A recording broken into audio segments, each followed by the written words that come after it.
Okay. So, what do you think? Is it a good time to buy? Is it a good time to buy? It depends on the buyer. It depends on the person buying. It depends if you have a roommate you can't stand. It depends if that roommate is your mother. It all depends on the you. individual. Yeah, on the client. Yeah, and it depends on where they're at. And how do buyers know where they're at? Right. So I feel like buyers don't know necessarily where to start, and that's the reason why they reach out to us, the real estate agent, the professional. So whenever I have a client reach out to me and say, hey, I want to buy a house, I just don't know where to start, that's where we come in to guide them through the whole process, not just showing them houses and opening doors like many think. There's a whole lot that comes into it when we're helping clients purchase a first home, such as finding the right lender, what's their buying power, figuring out where they want to live, can they afford to live where they want to live, because I feel like many of us could say this is the area that I want to live, and then once they get their pre-approval, they are ready to buy. Well, sometimes they get the pre-approval and they don't have the buying power to buy where they want to buy. True. Right?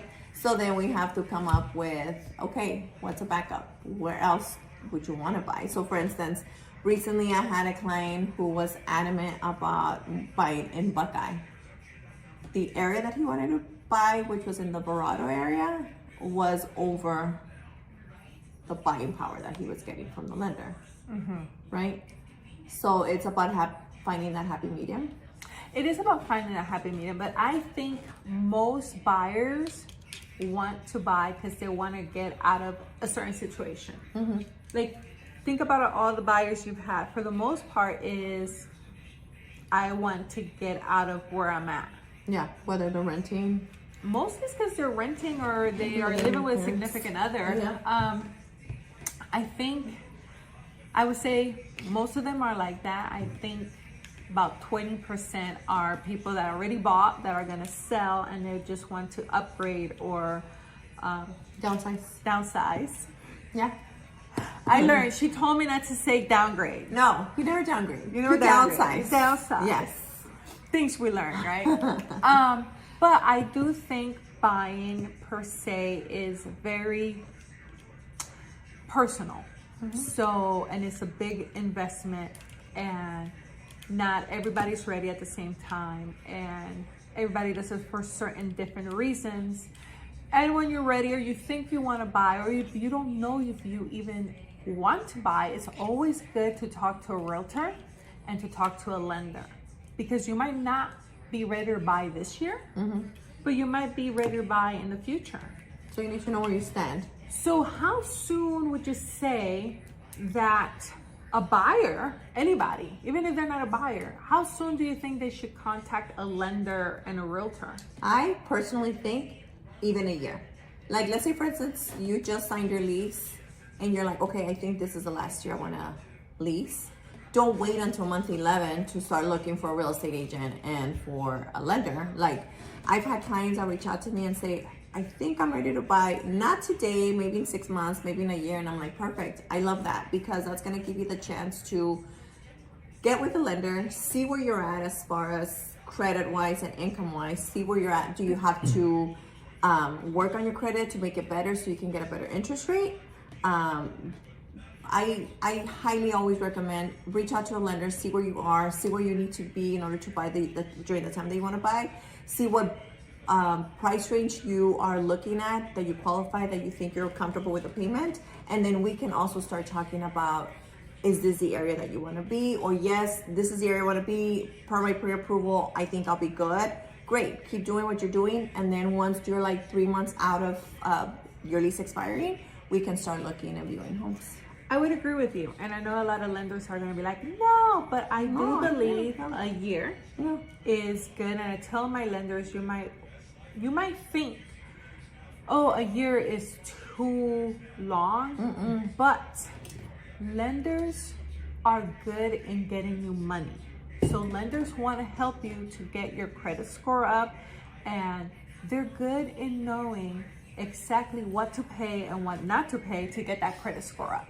And I don't think a lot of people know that. Yeah. I didn't know that if you pay off a credit card and you close it, that it hurts you. I had no idea until I became a realtor. I thought, yeah, I use a credit, paid it, closed, I am golden. I have one less credit card, but that's not the case. And I know that this is going to be like eek to lenders, but get with a lender.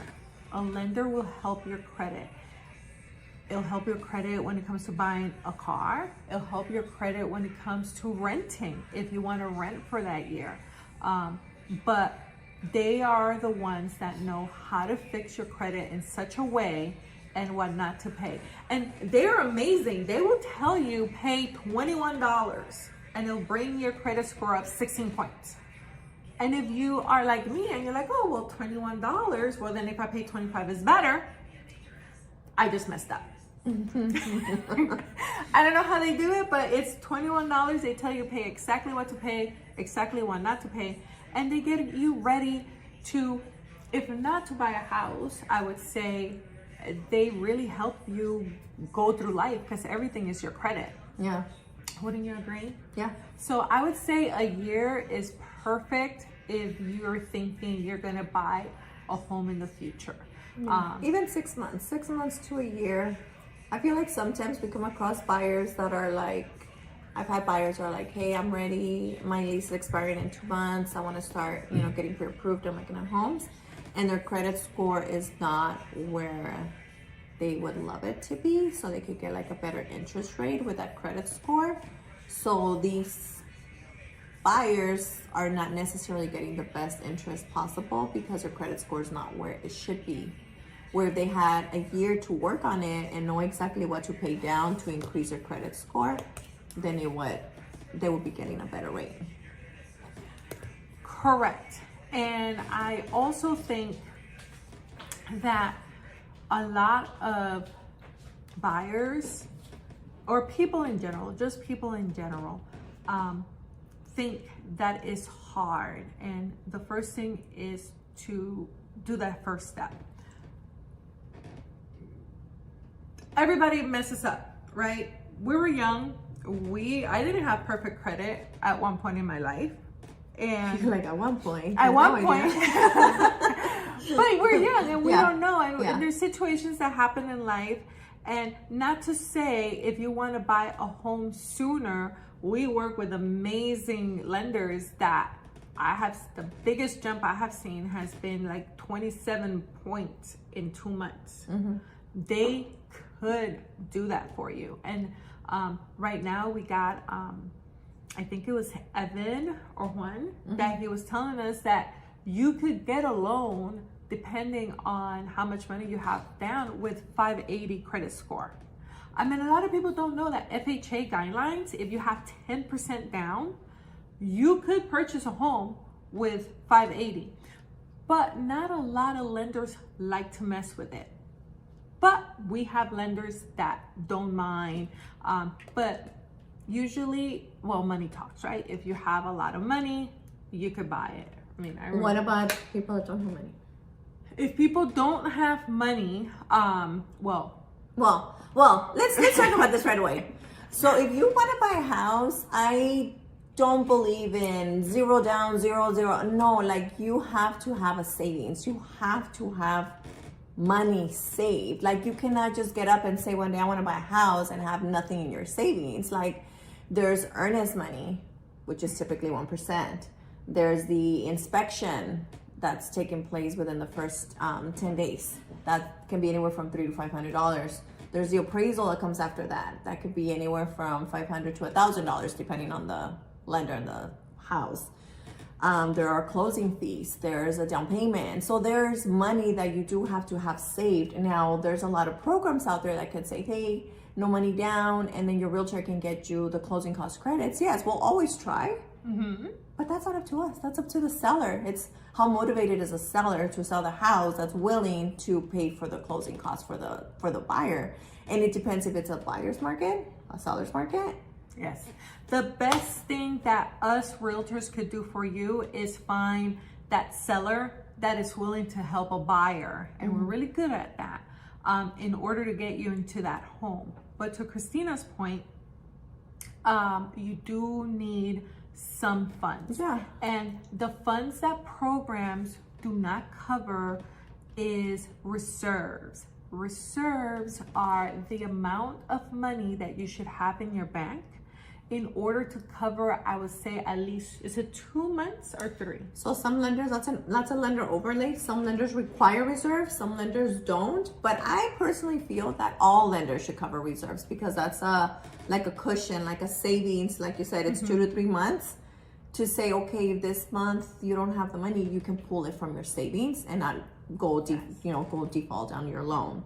But yes, it is about 2 to 3 months. And the reason we're saying it is because we're the type of realtors that we don't want to put our buyers in a predicament that they will be hurt buying a home they cannot afford, or if there's an emergency that they cannot cover it. Yeah. There's some realtors out there that don't care. Okay, you buy it, that's your problem. That's your problem. But like I do like to talk to my clients and make sure, like, hey, even if you qualify for $400,000, is that monthly payment something that you are comfortable with? Because obviously the lender's not taking into consideration the food that you eat, the gas, all the miscellaneous expenses that we have aside from your PITI and your current debt on your credit report, right? So it's important that you do your math, do your numbers, and know that you can afford the payment. Correct. And she just said PITI. Do you care to explain what PITI is? Principal, interest, taxes, insurance, and then HOA comes into play. Mortgage insurance comes into play as well. But PITI is principal, interest, taxes, insurance that the lender looks at. But on top of that, you also have the HOA. There's an HOA fee that the lender will take into consideration when calculating your debt to income ratio. And also your mortgage insurance if you put less than 20% down. Correct. And our family of clients, that's why they love us, right? And that's why they refer us, because we are not going to put our clients, our buyers, in a predicament that is going to hurt them. Right. That being said, is it a good time to buy? Back to this, is it a good time to buy? I would say it all depends. It's very individualized, right? Again, you need to be financially ready. What's your motivation, right? Is your motivation something that needs to be done now, something that could wait? And financially is always the one. And location. I mean, a lot of people, what breaks my heart the most is when people buy and then they call me in 2 years or in a year, because it has happened, and they're like, I can't stand this house. Yeah. That's like, that's why it's so important that they do their due diligence before, because everybody has an ideal location when they first start looking for a house. I want to live here. Okay.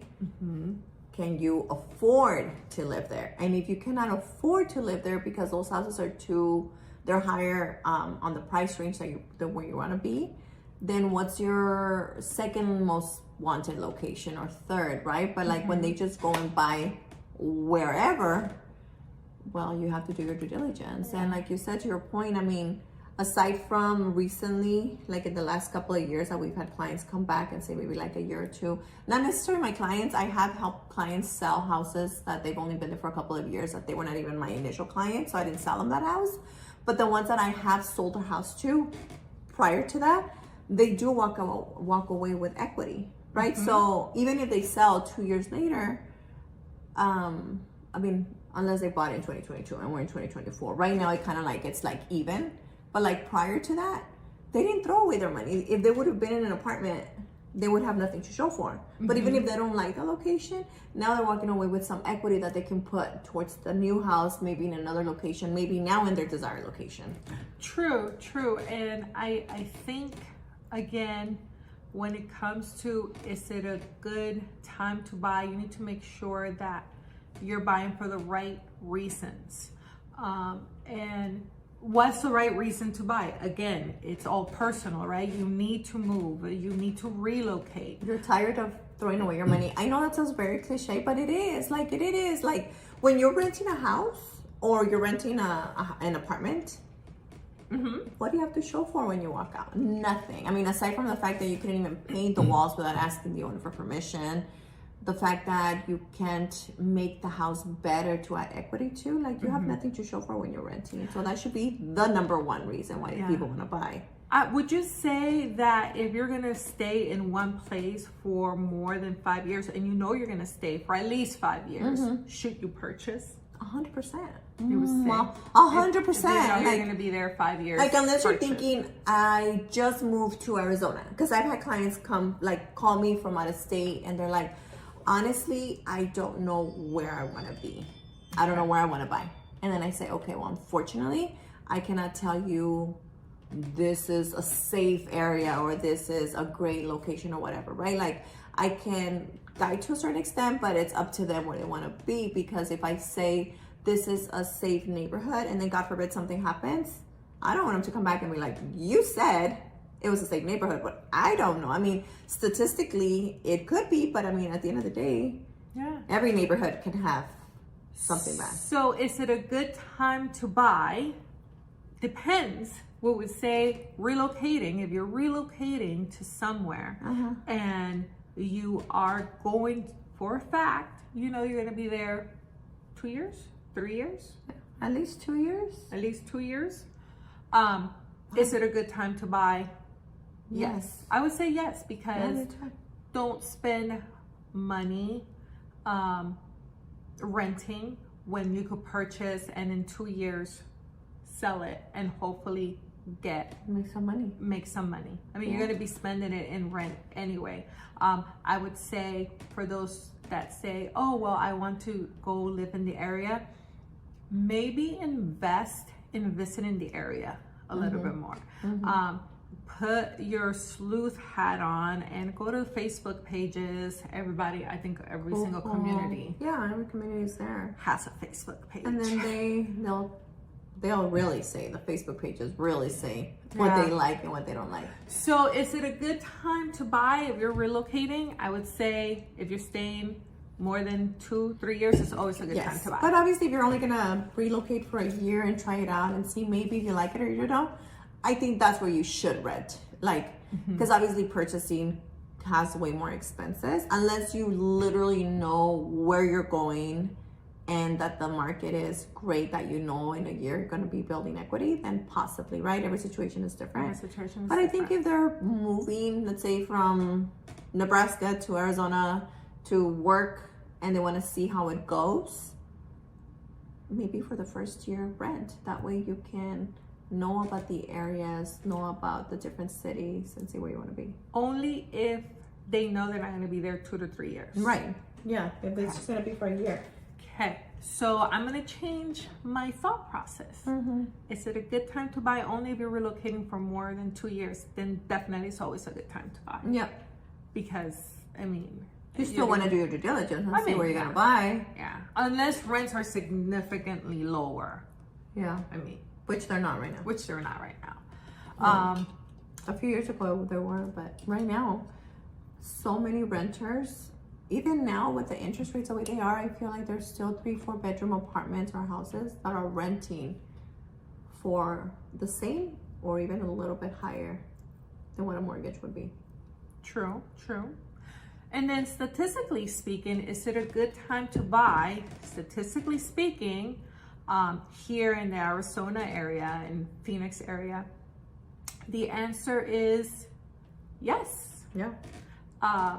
It's right there getting to a buyer's market. The market is not as hot as it was during the COVID years. So you have sellers that are lowering prices and sellers are willing to pay for closing costs and sellers to help you move. Correct. Sellers are willing to pay for closing costs. And God forbid something like this happens again, then you know that the prices are going to go back up. So if you're looking to buy now, I would say get with a realtor, call Christina, call myself, and look at a home and see how much that home is now. We could tell you how much that home is now and how much homes were selling in that area 2 years ago. And that gives you an idea of, oh, this house could go potentially this high. For example, my house right now, I could sell it for $375. But at the height of everything, Open Door was offering me $475. It has dropped that much. But Open Door, we know what Open Door was doing, allegedly. Yeah, allegedly. We'll give you $1 million, but at the end of the day, after all the fees, you're ending up with like $300,000. Right? So, but I know that I would like to buy a second home that's just like my home, because if things were to go back, I know I could get that much money in a year if they go up. Yeah. So that's when you need a realtor. I cannot tell you when it's the perfect time to buy, but I could tell you that you always need a realtor, a good realtor, one that gives you information, gives you statistics, and shares that with you so you can see it. Because at the end of the day, my favorite saying is numbers do not lie. You cannot fight supply and demand, and right now we are seeing the supply of homes go up, and real estate is hyper localized. So we're gonna post this and you're gonna have a lot of people go, not in my area, blah, blah, blah, blah. We're in Phoenix. It is good here. No, Yeah. you know what trips me out, what makes me like laugh, that people always have something to say, right? But for instance, in 2020, 2021, early 2022, when the interest rates were still low, especially 2021, right? Like interest rates were low. Oh, it's a great time to buy. Even then, it was not a great time to buy for those buyers that didn't have thousands of dollars saved, because those buyers, the buyers that I was helping back then, they were paying $10,000, $15,000 over asking price. They were paying for their own down payment. They were paying for their own closing costs. So yes, there were many buyers that wanted to buy because the rates were good, but guess what? That was not a good time for those buyers to buy because they didn't have any money saved. So if you didn't have any money saved, guess what? You were not gonna get a house because they were getting, I mean, at one point I remember one of my clients, we submitted an offer on, thank God we got it, but there were 50 offers on the table. Yeah. 50. So my clients had to come in over asking. Yeah. I helped as well with, primary commission to throw it in there for the seller to motivate the seller. So these sellers are walking away with so much money. So if you only had your down payment and your closing costs, which is a lot for a lot of buyers nowadays, you still were not competitive enough because you didn't have that extra 10, 15, 20. The most that a buyer ever paid over asking was $30,000. And in that case, I remember telling my client, this house is not worth $30,000 more. Like, it's not going to appraise. You're gonna have to pay the difference. And he did. He said he didn't care. That's the house that he wanted. But for the most part, the 10, 15,000 buyers that were paying over asking, by the time the appraisal took place, it appraised. That's a good way. I didn't think about it that way, that even back then when everybody was buying, it was still not a good time for everybody. Not a good time to buy for everyone, because you needed the income to do the craziness that was happening. And so many people don't save money. Like, when you buy a house, and that's one thing that, like, I want buyers to be aware as well. Like, you cannot just wake up one day with zero money in your account and say, I want to buy a house. Like, there's a lot of expenses that come with a house. You need to prepare yourself. You're not opening a credit card for $500. You're getting a mortgage for $300,000, $400,000, $500,000. I would say that if you do wake up yourself with no money, wake up and say, I want to buy a house, just give us a call and we'll help you get there. I mean, save some money. We'll guide you, but obviously we cannot make your savings appear with all this money. You do have to be prepared. Yeah, and I think we're partnering up with some financial consultants, right, that would be able to help you meet that goal. If you find yourself that you have no funds, give us a call. We could send you to people that will help you reach that goal if it's saving money that you're looking for. Yeah, because a lot of people make the income, like they make good money. It's just that they don't know financially, they don't know how to spend it wisely, save it, you know, like they're not financially independent. And it's sometimes it's funny because it's just the little things like those 5 trips a week to Starbucks. I don't go to Starbucks anymore. But those little things save up money that you just don't see or even think about. Yeah. And it's like anything, right? Is it a good time to buy? Are you ready to save the money? Are you ready to, I want to say save the money. Are you ready to invest the funds? And are you ready to invest the time? And it is rewarding. It is rewarding because I know I used to be a renter. There's nothing more freeing than your kids making a hole in the wall and you're going, I'll fix it when I fix it. Mm-hmm. Or painting your house or upgrading your kitchen if you hate, like whatever, like doing making your house better. Nothing more freeing than here comes a year past and you don't have to worry about moving, your rent going up, or anything else. So is it a good time to buy a house? Yeah. Yes. If you're ready. Well, at least a good time to think about buying a house and getting ready. It's always a good time to get ready to buy a house. Yeah, I would always. say that. Always a good time. Is it a good time to buy? Maybe. But it's a good time to get ready? Always. It's a good time to buy? Always. But are you ready financially? Is your credit score ready? So there's a lot of factors that you need to be ready to buy a house. But yes, to your point, if you are currently renting or even if you own a house, a lot of people own a house and they messed up their credit. You know, somehow something happened. Well, it's always a good time to start working on your credit. So when you're ready to upgrade or downsize, you can move forward. Yeah, and the new law that passed or it's about to pass, I'll probably check it out for our next one, that medical bills no longer are going to affect your credit. Yeah, that's bad.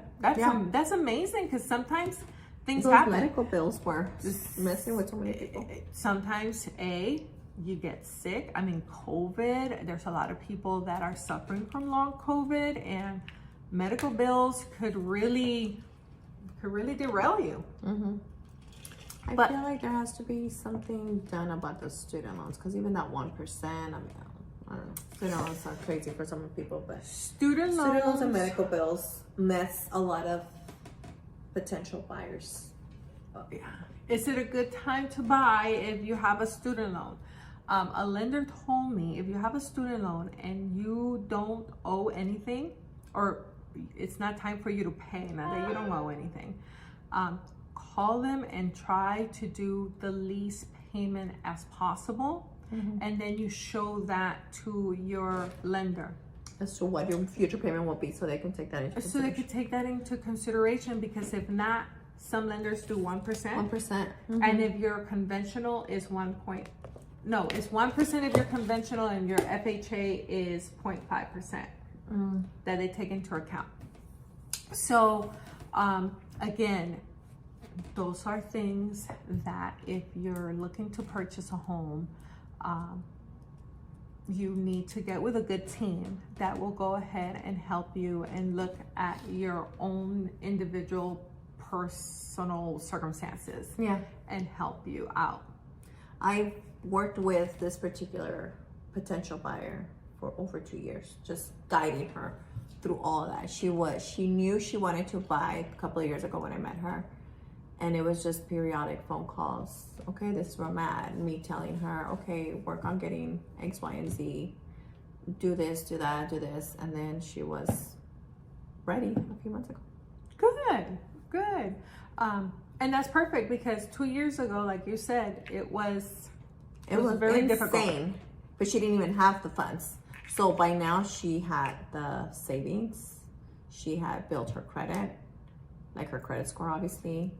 And financially, I mean, even her job, she had like a raise, but Sometimes it takes 2 years. Sometimes it's not immediate. But we're here as real estate agents. It's not just, I prefer to work with them for a longer period of time than just meet them, go under contract and move on, because I feel like the value that I give on the long run is better. It's more fulfilling too, Yeah. seeing them finally Be ready. be ready and buy that home. And get a better credit score than, you know, have this lower credit score and then the interest rate is super high. So yes, it's so much better to help and know where they're at.